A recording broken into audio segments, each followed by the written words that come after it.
Hey everyone, Sky here to discuss Star Trek IV, The Voyage Home, starring William Shatner, Leonard Nimoy, DeForest Kelley, George Takei, James Doohan, Catherine Hicks, Walter Koenig, Nichelle Nichols, Jane Wyatt, and Mark Leonard, and directed by Leonard Nimoy.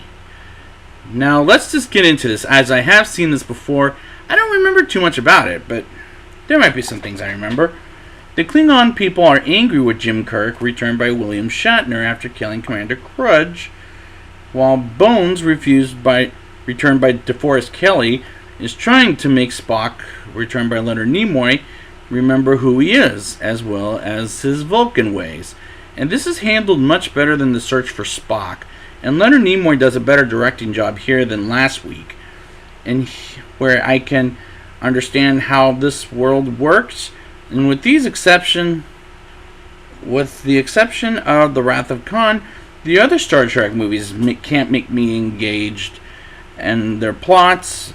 Part 1 more than Part 3, but this and The Wrath of Khan so far are much better plotted movies, and I'm liking this opening sequence so far.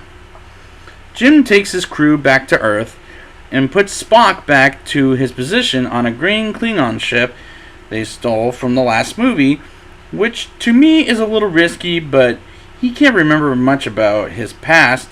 Meanwhile, they get a message to avoid going to Earth as much as possible, and the message, according to Spock's theories, is translated by whale, which I found pretty funny as it leads to a trap that makes a little sense, but at the same time it's mediocre. The crew arrives on Earth, which is underwater for reasons I don't quite fully understand, and they split into different groups as it could be dangerous, and they land on Earth, and two men in a garbage truck take off and run at nighttime. In the daytime they split up, and this is my memory is the comedic one in the city, and I remember this being funny. And Spock pinched a music jammer and stopping the music from being loud on the bus while on the way to a whole whale museum. And these scenes are making me crack up.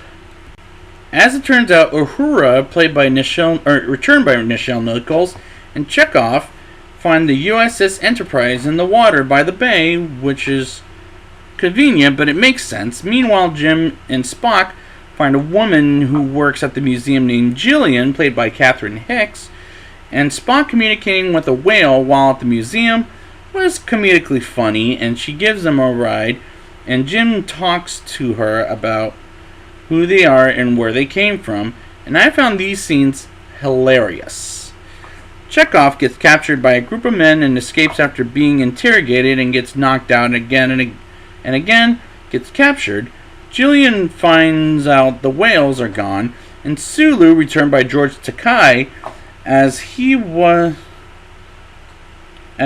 in the previous movies, brings the helicopter and the ship, and Jillian gets to the park and finds Jim's ship, and she helps Jim and Bones get Chekhov back to the ship, and Jillian continues to help the crew by getting the two whales back from Alaska, and they make it to them before they get hurt by whale ship, and get them out of there and get them to a water tank.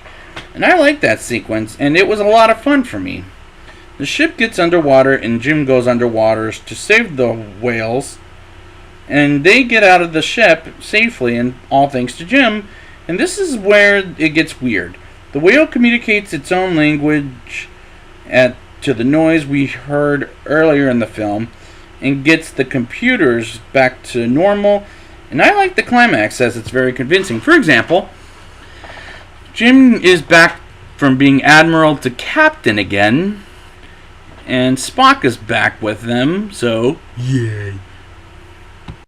Now it's time for the rating. I'll give this movie a 7.2 out of 10. It's not a perfect movie, not quite as good as The Wrath of Khan, but it's still pretty good. I like the humor of this movie as it cracks me up. I had a lot of fun with it as a popcorn entertainment movie. And Leonard Nimoy is a good director to this movie, as it's better than The Search for Spock. And we'll see how that goes when William Shatner directs next movie. So I'd like to thank you guys for joining me, and I will be back with William Shatner's directorial debut with Star Trek V. And until next time... Wait, let me see if I'm doing this right here. Here we go. Bye-bye.